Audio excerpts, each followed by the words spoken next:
Hi, everybody. I'm Hatta Byng, and I'm the editor of House and Garden here in the UK, so that you know who I am. And I actually, like several people yesterday, graduated in this room. And since then have been back many times, because it's actually also one of my husband's venues during the Fringe. And I've seen everything from kind of death-defying circus acts to improvised Jane Austen. So it's great to be on the stage. And I'm thrilled to be part of this brilliant summit and to have been asked by Michael to talk to three of the stars of the UK design scene. They need little introduction themselves, Beata, Duncan and Luke, and Michael has called them the new Traditionalists, for reasons I hope will become clear, and I suppose that's what we're going to unpick today. The work of all three of them, whether it's products or rooms, draws so much on their love of history and the designs from the past, and yet feels highly imaginative, playful, and anything but dull or kind of boring or bound by rules. And we're going to talk about what inspires them and what makes their work exciting. And I suppose to start, let's start with you, Beata. You do a huge amount of research when you're in the design phase of each project, really delving into sort of history and design and references. And why is looking at sort of this so important to you? I mean, I think history will teach us everything we need to know, really, as designers. And I mean, sadly, it's quite neglected in interior design courses. I see with people who work in my team, and it's not really taught. And actually, that's all you ever really need. Yeah. One thing is to familiarize yourself with convention. Means that the expression in the interior will always feel natural, and of course, and maybe first and foremost, it's just sort of a never-ending source of ideas. Yeah.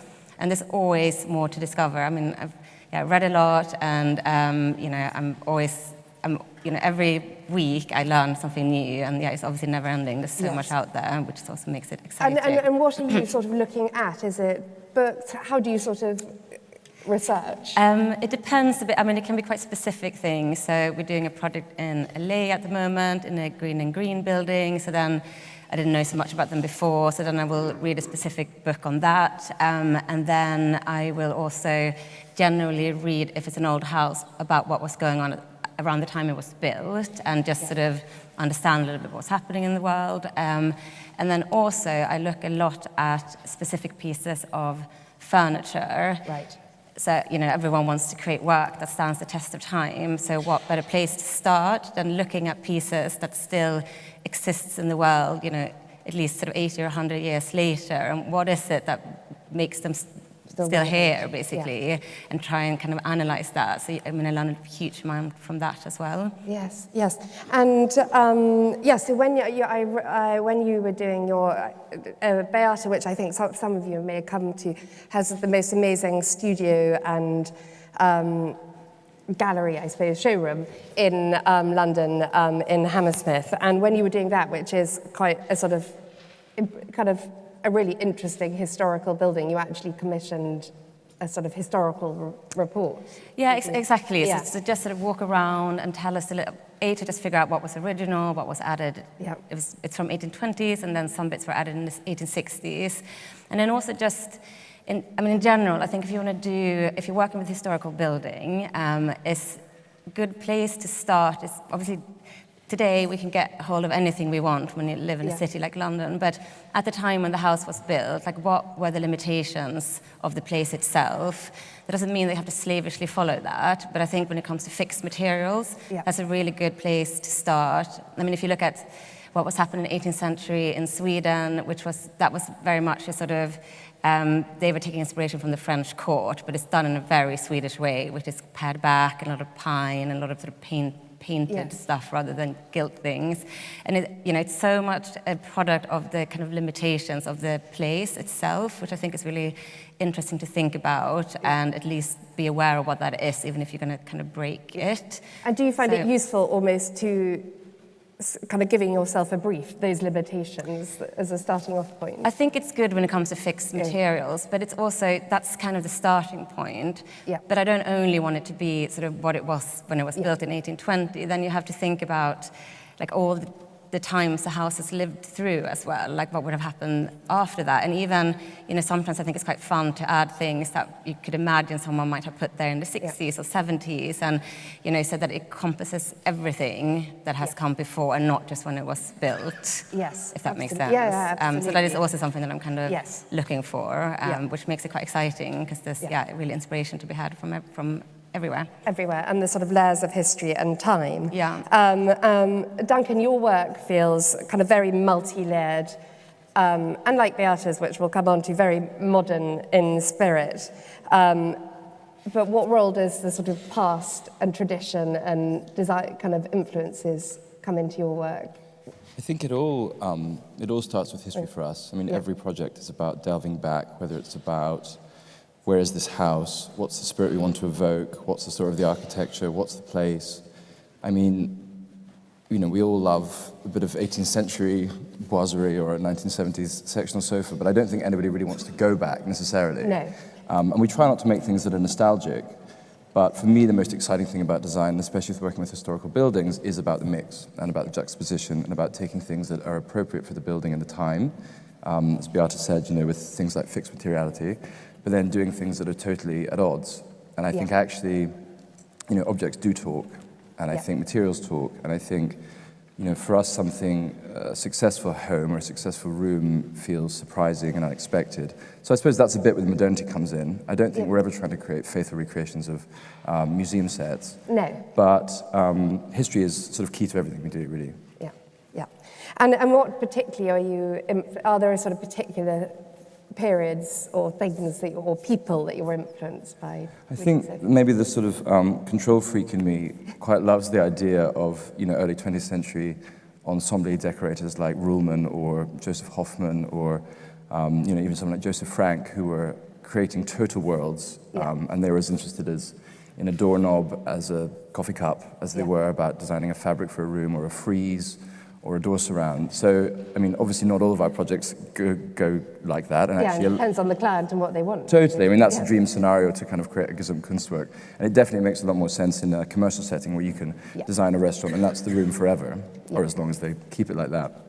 Homes evolve, people live in them, people make mess. But there's something very exciting for us about thinking about every single detail. And I think there was a moment, and also, the spirit of bothering to do it, I think, is another thing that I find very inspiring about the past.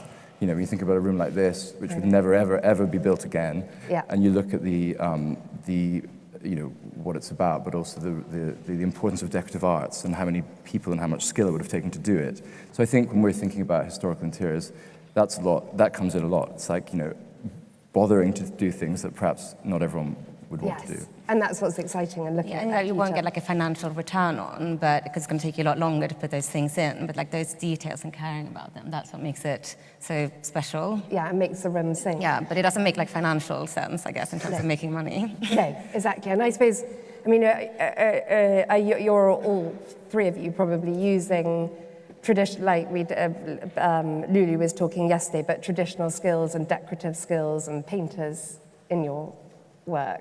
Are you drawing, does that take a big part of your... It's a huge part of what we do and try and do. I mean, every project we're, as I said, digging deep into where the place is, and drawing on traditional makers and crafts, but everything we do is about the maker. And I think, I made a book early in my career with the French crystal maker Baccarat for their 250th anniversary, and we were photographing all these kind of amazing pieces in their factory that could never leave because they're too fragile, and half of the things that they could do, nobody can do anymore, and the skills are lost forever. So we're very cognizant of the value of commissioning and working with craftspeople, because if you don't commission them, the things will be lost, and the skills will be gone. So it's a huge part of what we do.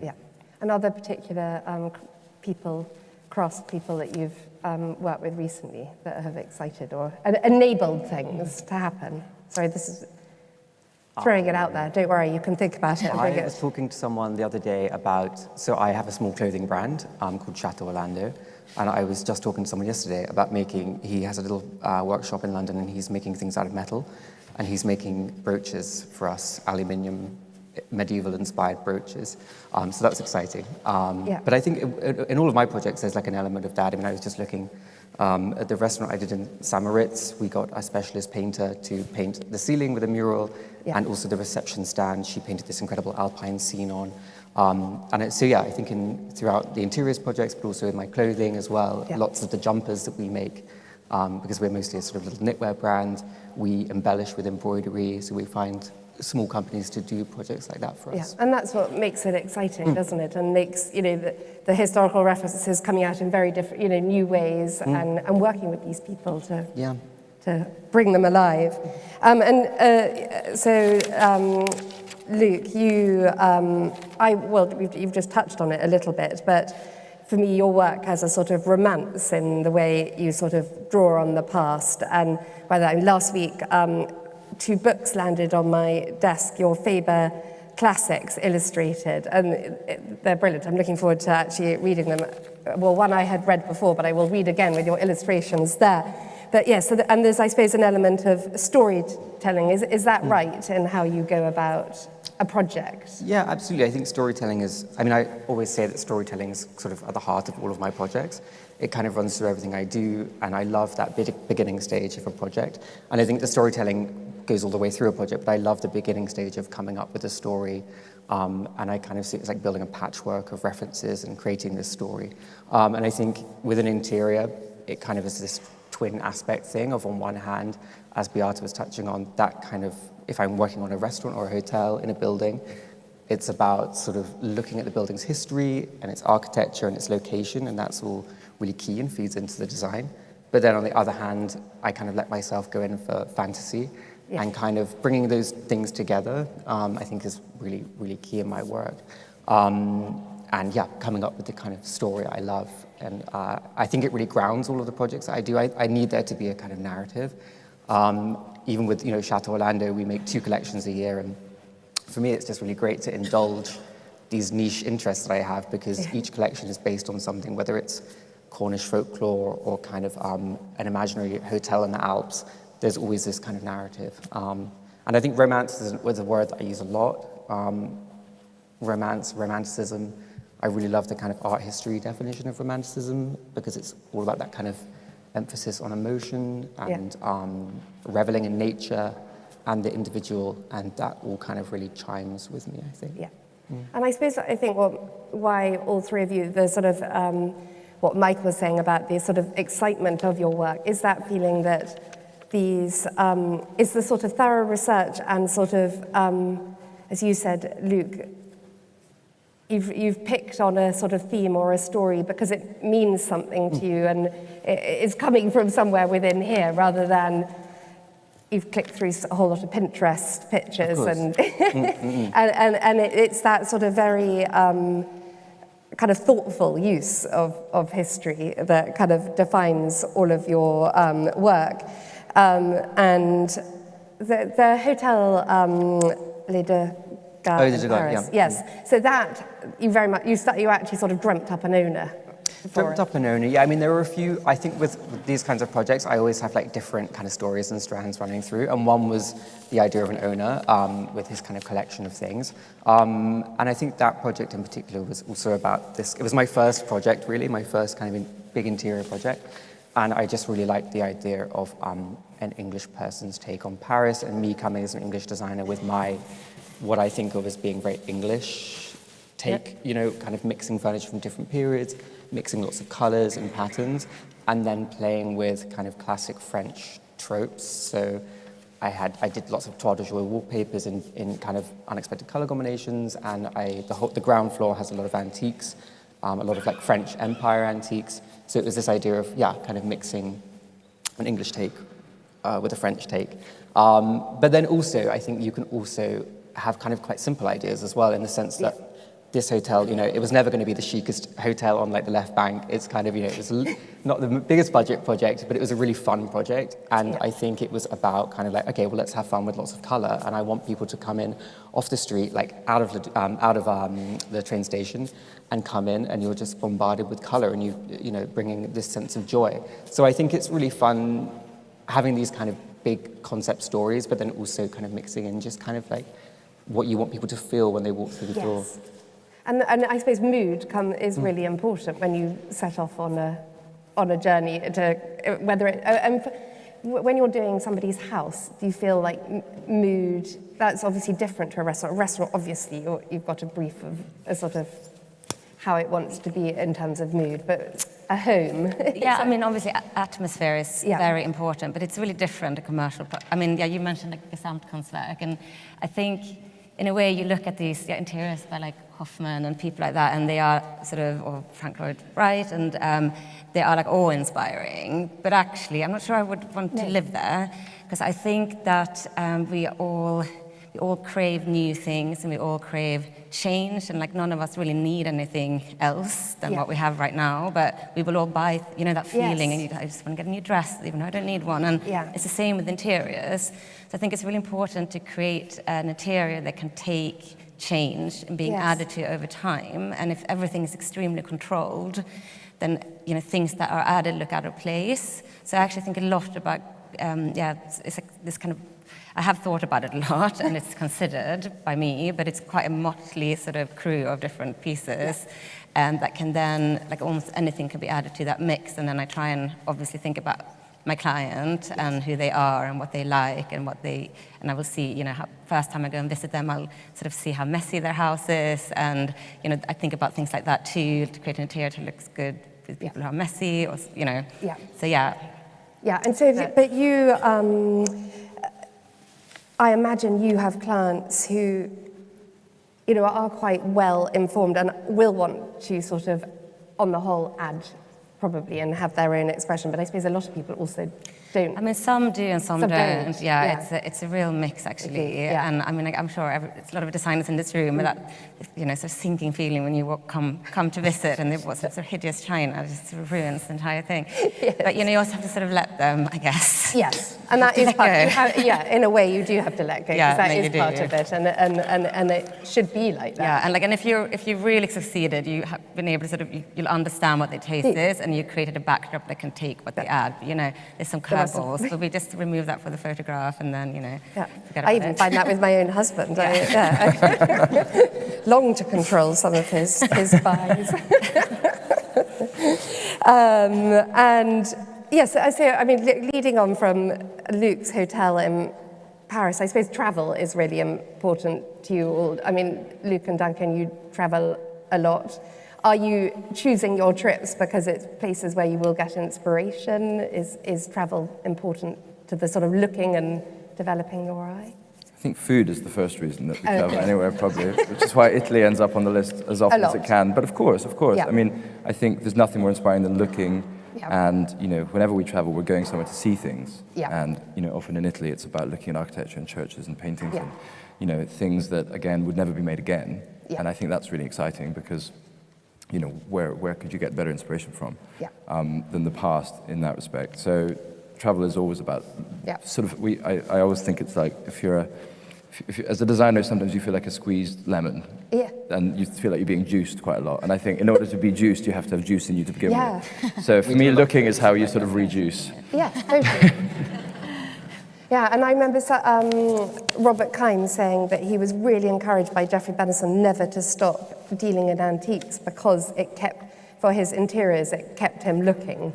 And that is the point, isn't it? You always need to be looking and observing, and I think we get drawn to places that we like. I mean, we're kind of half moving to Cornwall, potentially, and that's somewhere that I love because it kind of brings together amazing art history with amazing kind of paganism and folklore, which I'm really into, and incredible nature, and really good food. And so I think we kind of get drawn to places that tick lots of boxes. Doesn't fill you up. And fill us up.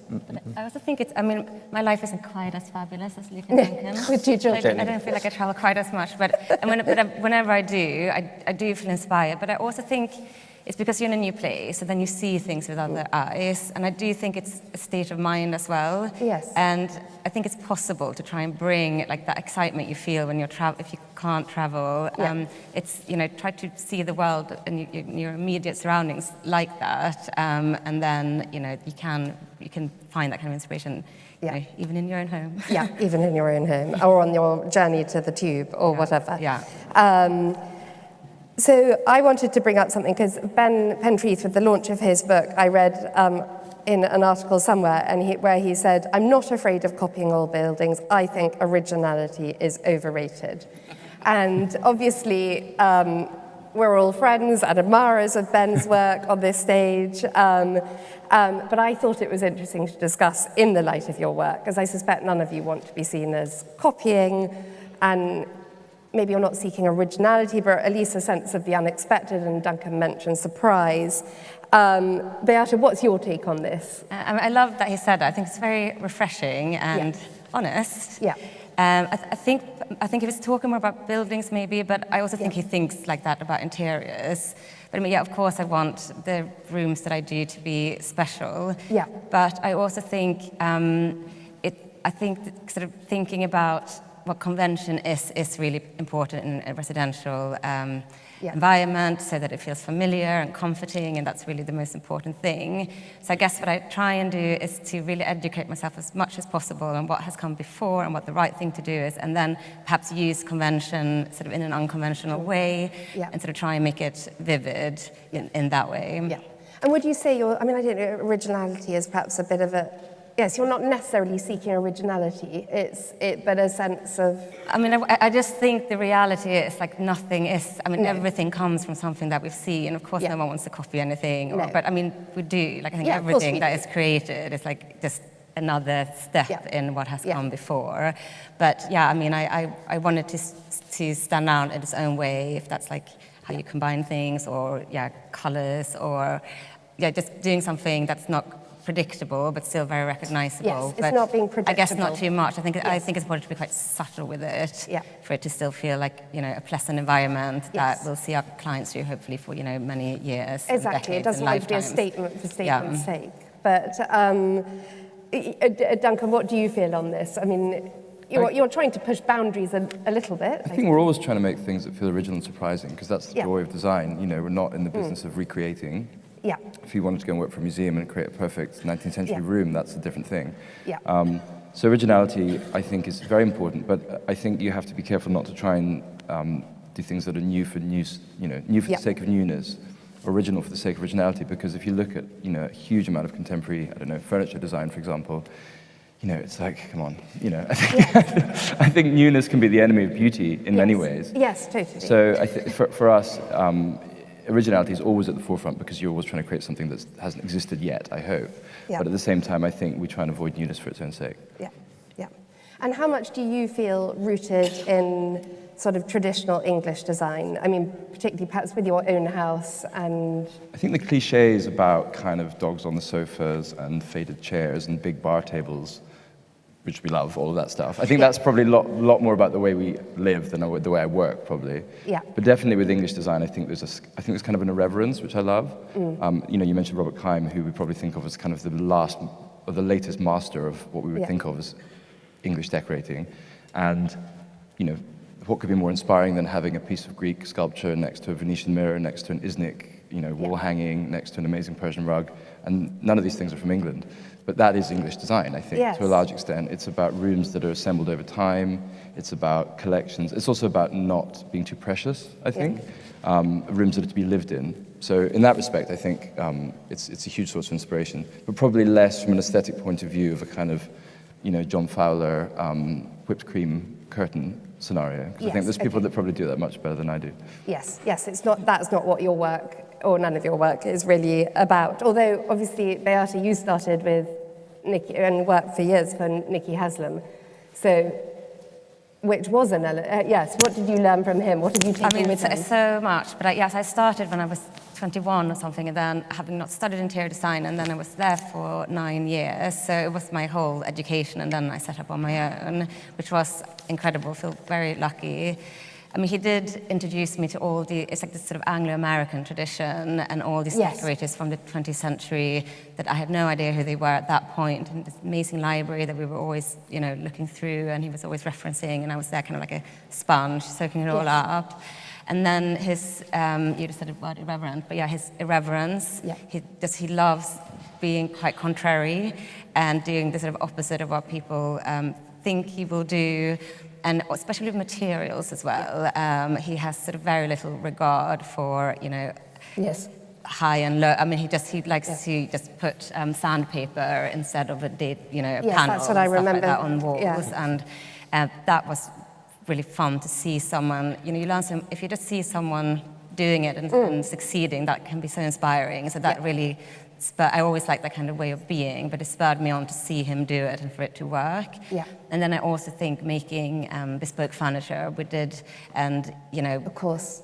I mean, I've studied that, but we do so much bespoke furniture now, and he would stop at nothing. It'd be like lighting, it'd be wallpaper, it'd be rugs, it'd be fabrics, and we just did it all. Yeah. And so if it wasn't for learning how to do that with him, I don't think I would have probably felt quite sort of intimidated by it when I set up my studio. And it's a highly creative approach. Yeah, exactly. So that was that. Or not shopping from a catalogue. No, exactly. No. So I think I can't. He's been a huge influence, and I wouldn't do this if it wasn't for him. No, exactly. And Luke, do you have anybody who's particularly influenced or been a mentor in any kind of way over the years? Yeah, I mean, I've got lots of dead heroes I love. Of course, people like Cecil Beaton, Oliver Messel, the Bloomsbury Group. But alive ones in my career, yes, definitely. Well, Ben was a big one because I did fashion design at university at St. Martin's, and then when I left, I kind of wasn't quite sure that I wanted to go into fashion, and I went pretty much almost straight away to work for Ben for only a couple of years. But I had never thought about interiors as a career path. I mean, we used to sell antiques when we were very young at university. But I had not thought about interiors as a career path. So yes, because you weren't trained in any way. It was just not. I mean, I loved fabrics, and from my fashion background, I loved fashion. I loved fabrics, color, pattern, all of that, which I took into interiors, I think. But he was a massive, massive influence because I learned so much from him, and really felt like he kind of took me under his wing when I didn't know anything about anything. So he was great. And then I think in the last sort of 10 years of doing my own thing, every project I meet someone that inspires me. Yeah. I remember working with Patrick Himmuth, the stage opera designer, really early on a project, and we worked just a little bit together, but that was a big influence. And even doing a book last year with a poet, I was so inspired by his work, and I think that's what I love, is you're constantly meeting people that inspire you. Yeah, no, exactly. I've realised our time is pretty much up. I did have a few more questions, but I think they'll have to wait for another time. But I just wanted to thank you all three for kind of showing us and inspiring us with your really creative and sort of imaginative take on tradition and interiors. Yeah. Thank you. Thank you.